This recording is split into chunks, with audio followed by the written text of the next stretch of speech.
সাইকোলজিতে বলে কেউ যদি 30 থেকে 33 দিন কোন একটা কাজ একেবারে মানে মন থেকে করে, তাহলে এটা তার চরিত্র হয়ে যায়, হ্যাবিট হয়ে যায়। এরপরে আর তিনি কি ওটা তিনি কখনো ছাড়বেন না, এটা তার মানে চরিত্রের অংশ হয়ে যায় এই কাজটাই করতে পারলে। ধরুন আমরা যদি সিদ্ধান্ত নিই যে আমি এই কাজটা করবো না, যেমন আমি ডেইলি মানে অপ্রয়োজনে ফেসবুক আমি টিপাবো না, বা ইউটিউব আমি টিপাবো না, অথবা ধরুন আমি পত্রপত্রিকা অপ্রয়োজনীয় পত্রপত্রিকা পড়বো না, বা আমি টেলিভিশন দেখবো না, যদি আমি সিদ্ধান্ত নিই, এইরকম একটা সিদ্ধান্ত যদি আমি বাস্তবায়ন করতে পারি, তাহলে পরবর্তী সিদ্ধান্তগুলো কি আমার জন্য সহজ হয়ে যাবে।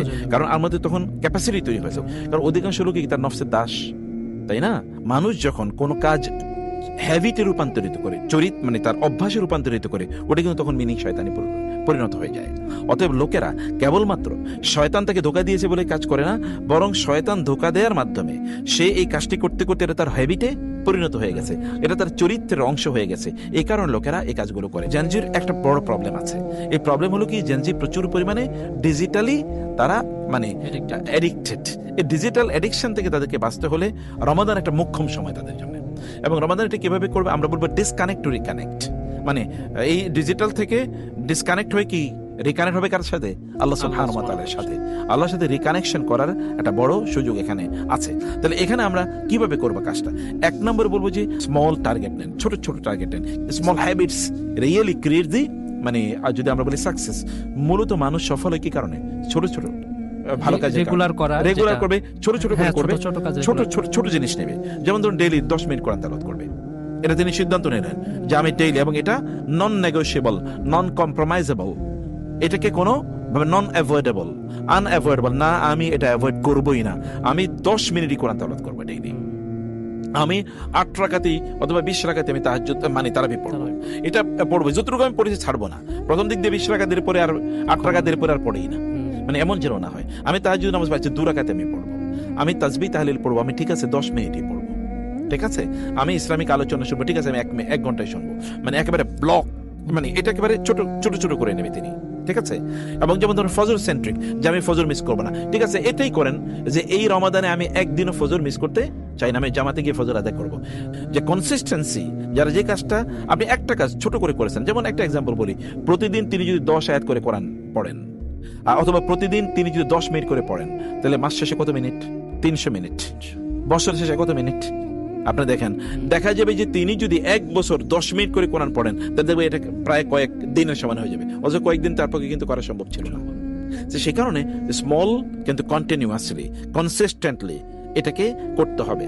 বড় করে শুরু করতে যাবেন না। বড় করে শুরু করে কেউ কোনোদিনই কোনো কাজ করতে পারে না। সব কাজই ছোট। যেমন ধরো অনেক বড় গাছ কি থেকে হয়? একবার ছোট্ট একটা বীজ থেকে হয় না? আচ্ছা, আল্লাহ তাআলা আমাদেরকে কি থেকে তৈরি করেছেন? এক ফোঁটা পানি থেকে তৈরি করছেন না? কিন্তু আমরা কত বিশাল মানুষ এখন রূপান্তরিত হয়েছে। আল্লাহ সুবহানাহু ওয়া তাআলা আমাদেরকে দেখিয়ে দিয়েছেন যে একেবারে ছোট্ট থেকে তৈরি করতে হয়। ছোট থেকে তৈরি হলেই তারপর এটা বড় হয়। আমরা যখন জন্ম নিয়েছি তখন ছোট ভাবে জন্ম নিয়েছি, এত বড় হয়ে কি আমরা জন্ম নিয়েছি? না। অতএব ছোট থেকে শুরু করেন, এটা গ্র্যাজুয়ালি বাড়ান, হ্যাবিটে পরিণত হবে। আজকে 10 মিনিট, প্রথম দিন 10 মিনিট করে, পরের দিন 11 মিনিট, তারপরের দিন 12 মিনিট, তারপরের দিন 13 মিনিট, তারপরের দিন ডেইলি যদি 10 মিনিট করে বাড়ান, তাহলে লাস্ট দিন কত মিনিট হবে? 40 মিনিট হয়ে যাবে, তাই না? এটাই ওই যে আমরা বলি না, বিন্দু বিন্দু পানি থেকে কি হয়? সিন্ধু হয়। ছোট ছোট বালিকণা থেকে কি হয়? বিশাল বড় মরুভূমি তৈরি হয়। আমাদেরকে ছোট ছোট থেকেই শুরু করতে হবে ইনশাআল্লাহ। আমরা আসলে সবকিছু মানে রিমুভ করতে পারবো না, কিন্তু রিপ্লেস করতে পারবো। যেমন আমার নিজের অভ্যাস, তা আমি কি করি? আমি কিন্তু মোবাইল থেকে কোরআন পড়ি। মানে ওইখানে একটা অ্যাপস আমি ব্যবহার করি। অ্যাপস আমাকে বলে দিই যে তুমি আর আজকে এতটুকু পড়ার কথা ছিল, তুমি পড়ো নাই। এইটার কারণে আমি অ্যাপসটা ব্যবহার করি। কিন্তু আমি বলবো যে রমাদানে আমি এটাও বন্ধ করে দেবো। মুসাফ নাই, আছে কিনা? কোরআনের মুসাফ আছে না? মুসাফে আমার ব্যক্তিগত মুসাফে কিন্তু অনেক দাগ আছে, আমার নাম লেখা আছে, আমি সেখানে নোট নেই। এরকম মুসাফ সবাইকে বলে ব্যবহার করুন। মুসাফের উপর আপনার আঙ্গুলটা পড়ুন। কিয়ামতের দিনে মুসাফ আপনার পক্ষে গিয়ে বলবে, আল্লাহ ওর আঙ্গুল আমার এখানে পড়েছে, এবং সে তখন আমার পক্ষে সাক্ষী দেবে কিয়ামতের দিনে। এরকম কিছু আমাদের স্মৃতি থাকুক না আমাদের মুসাফের উপর, আমাদের আঙ্গুল থাকুক না। আমি ছোটবেলায় দেখেছি আমার মা যে কোরআন পড়তো, ওটা পাতাগুলো ছিঁড়ে গেছে। বোনদের দেখেছি যে বোনদের ওদের প্রত্যেকের মানে কোরআনের পাতা কিন্তু সব সিরা ছিল, মানে উল্টাইতে ওই যেখান থেকে উল্টাইতে ওই পাতাটা সিরা ছিল, অতটুকু ছিঁড়ে যেত, অতটুকু কালো হয়ে যেত। কিন্তু এইটা তো আমার পক্ষে এটা কিয়ামতের দিন দাঁড়াবে। তো বলছি এরকম একটা রিপ্লেসমেন্টে যদি আমরা যেতে পারি, এটাও আমাদের জন্য অনেক বড় ধরনের কাজে লাগবে। আর ডোপামিন ফাস্টিং এর কথা বলি, কারণ আমরা যখন ডিভাইসের দিকে যাই তখন কিন্তু আমাদের প্রচুর পরিমাণ ডোপামিন রিলিজ হয়। তখন বলে তুমি আরেকটু ইউটিউব দেখো, আরেকটা রিলস দেখো, আরেকটা শর্ট দেখো। আমি বলবো রমাদানে আমাদের রিলস অ্যান্ড শর্টসের যেগুলো আন ইসলামিক এগুলো একেবারে বন্ধ করে দেয়। আমরা যে সোশ্যাল মিডিয়াতে সময় দিই না, আমরা হয়তো মনে করি আমি আমার আনন্দের জন্য করছি, আসলে আমি আরেকজনের ব্যবসা করে দিচ্ছি, তাই না? আচ্ছা, ফেসবুক এটা কি পৃথিবীর সবচেয়ে 2 নম্বর বা 3 নম্বর ধনী ও যে মাঝে মাঝে হয়, কিসের উপর ভিত্তি করে? ও আসলে করে কি, কিসের ব্যবসা করে? Attention economy. ও আসলে আমার অ্যাটেনশন কি বিক্রি করে আরেকজনের কাছে, আমার অ্যাটেনশন ও বিক্রি করতেছে। মানে আমি যে তাকাইতেছি তার ফেসবুকে থেকে, ও এটা আরেকজনের কাছে বিক্রি করে। এই যে ফেসবুকে এত কোটি কোটি টাকার বুস্টিং হয়, কোটি কোটি ডলারের, এই বুস্টিং কেন করে? কারণ আমি তাকাচ্ছি। আমি যখন ইউটিউবে কোনো কিছু দেখি তখন কি আমি গুগলের এই পৃথিবীর সবচেয়ে ধনী বানিয়ে দিচ্ছি না? বানিয়ে দিচ্ছি, কারণ ও তো আমারই বিক্রি করছে। ফলে nothing is called, there is nothing called free lunch, ইংরেজিতে বলে। কোনো কিছুই ফ্রি না, আমি আসলে আরেকজনের কি বানাচ্ছি, ধনী বানাচ্ছি। তো ফলে আমাদেরকে রমাদানে এই জায়গাটা আমাদের ভালো করে বোঝা দরকার। আমরা বলবো যে আপনারা ডিজিটাল এতেকাফ করেন, মানে কেবল মসজিদে এতেকাফ না, ডিজিটাল এতেকাফ আছে।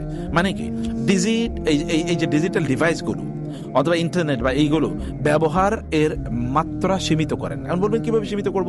সীমিত করার অনেক সুন্দর উপায় আছে। যেমন ধরুন কেউ যদি বলে যে আমি ইফতারের 1 ঘন্টা আগ থেকে কি আর ইন্টারনেট ব্যবহার করবো না, ইফতারি থেকে এরপরে রাতের 11টা পর্যন্ত করবো না, কারণ ফজর মানে মাগরিবের নামাজ আছে, এশা আছে, তারাবি আছে, এরপরে বাসে আসবো। এরপরে ঘুমের কমপক্ষে আধা ঘন্টা আগ থেকে কি ডিভাইস ব্যবহার করা বন্ধ। কোনো অবস্থায় আমার বেডরুমে অর্থাৎ আমার বেডে, বিছানায় ডিভাইস ব্যবহার চলবে না, এটা হারাম, নিষিদ্ধ।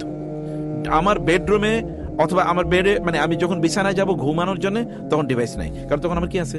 তাসবিহ তাহলিল আছে, অনেক তাসবিহ তাহলিল আছে, সূরা মুলক আছে, সূরা সাজদা আছে, তারপরে সেখানে কি মানে আয়াতুল কুরসি আছে, সূরা বাকারা শেষে 2 আয়াত আছে, সেখানে কুল ইয়া আইয়ুহাল কাফিরুন আছে, কুল আউযু বিল ফালাক, কুল আউযু বিন নাস, কুল হুয়াল্লাহ আছে, মানে এরপরে সুবহানাল্লাহ, আলহামদুলিল্লাহ, আল্লাহু আকবার আছে, এরপরে ঘুমের দোয়া আছে, কত কিছু আছে। এগুলো তো আমার মানে মূল কাজ। এগুলো যদি রমাদানে আমি না করি তাহলে কবে করবো এই কাজ?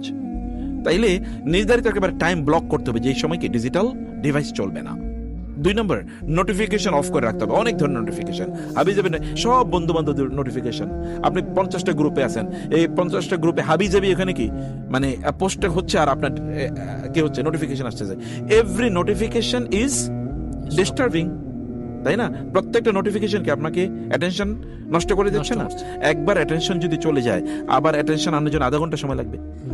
তাহলে এটা আমাদেরকে এরকম একটা কাজ করা লাগবে। 3 নম্বর যেটা বলতে চাই, তাহলে যে স্ক্রলিং আমাদেরকে কমাতে হবে। যে আমি আসলে ডিভাইস ধরলাম, কিন্তু কতক্ষণের জন্য একেবারে নির্ধারণ করতে হবে। এর আগে বলছি কি টাইম ব্লক করে রাখতে হবে, যে সময় মানে ডিভাইস ধরা যাবে না। 2 নম্বর বলছি নোটিফিকেশন কমায় দিতে হবে। 3 নম্বর কি স্ক্রল ডাউনটাকে একটা লিমিটের মধ্যে নিয়ে আসতে হবে। যে আমি আচ্ছা ঠিক আছে আমি মোবাইল ধরলাম, কিন্তু আমি আধা ঘন্টার চেয়ে বেশি এটা ব্যবহার করবো না, বা 1 ঘন্টার চেয়ে বেশি আমি এটা ব্যবহার করবো না। একেবারে এইভাবে টাইটলি এটাকে কন্ট্রোল করা।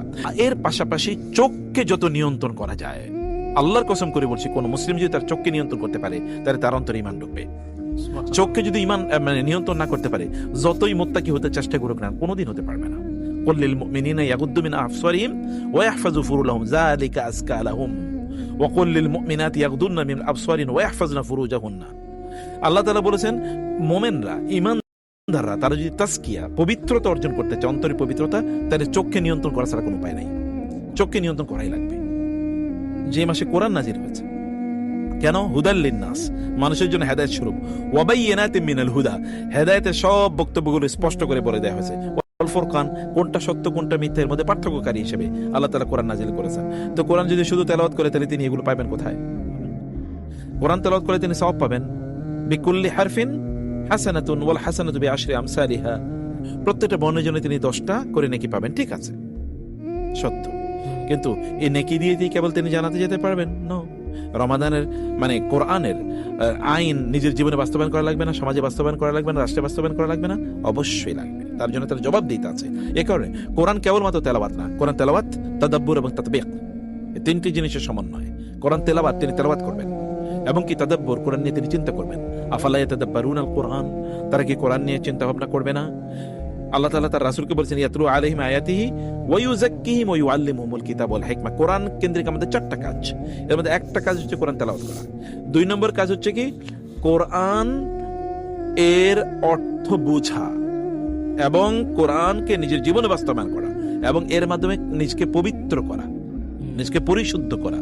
কোরআন তো শিফা আমাদের জন্য, তাই না? ফি শিফাউল লিন্নাস ওয়া নুনাজ্জিলু মিনাল কোরআনি মা হুয়া শিফাউ ওয়া রাহমাতুল লিল মুমিনিন। আমি কোরআনকে তোমাদের জন্য শিফা হিসেবে নাজিল করেছি। তো আমার অসুখ তো প্রচুর পরিমাণ। অসুখ কি কেবলমাত্র শারীরিক? মানুষের সবচেয়ে বড় অসুখ কোনটা? আত্মিক। তো তার আধ্যাত্মিক বা তার আত্মিক অসুখ দূর করে কোরআন, তাহলে আমাকে কোরআন যদি ঔষধ হিসেবে গ্রহণ করতে চাই, তাহলে কোরআন বুঝতে হবে। এই কারণে 2 নম্বর কাজ হচ্ছে কোরআন বুঝা। আমরা বলবো যে রমাদানে আপনারা কোরআন পড়ুন, পুরো কোরআনে খতম দিতে হবে রমাদানে, নট নেসেসারি, তো ফরজ কিছু না, কিন্তু এটারই ফরজ বানিয়ে নিয়েছে। আমি অনেক লোকের জানি 3 দিনে, অথবা কেউ কেউ দেখেছি 7 দিনে, প্রথম 7 দিনে, বাংলাদেশে এরকম অনেক জায়গা আছে, প্রথম 7 দিনে তারাবিতে কোরআন খতম, এরপরে নামাজও পড়ে না, রোজাই রাখে, শুধু নামাজ টামাজ কিচ্ছু পড়ে না। তারাবি সুটা তারাবি একটা নাম দিছে আর কি, এরকম তারাবি পড়ে এরপরে সে অন্য জিনিস নিয়ে ব্যস্ত থাকে। সে মনে করছে তারাবি অথবা কোরআন খতম দিয়ে বুঝি তার মূল লক্ষ্য উদ্দেশ্য।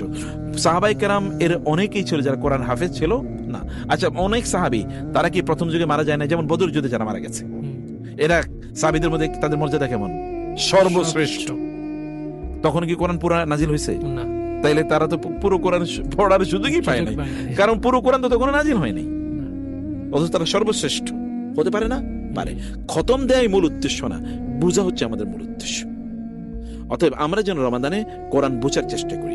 আমি আপনাদেরকে কয়েকটা বিষয় বলবো। এর মধ্যে একটা হলো যে কোরআন একটা অনুবাদ পড়ুন, কমপক্ষে অনুবাদ পড়ুন, এবং অনুবাদ পড়ে অনুবাদের সামনে দাঁড়ান, বলেন এই আয়াত কি বলছে, এই আয়াত থেকে আমি কি শিক্ষা নিচ্ছি, এই আয়াতের সাথে আমার জীবনের অমিল আছে কোথায়।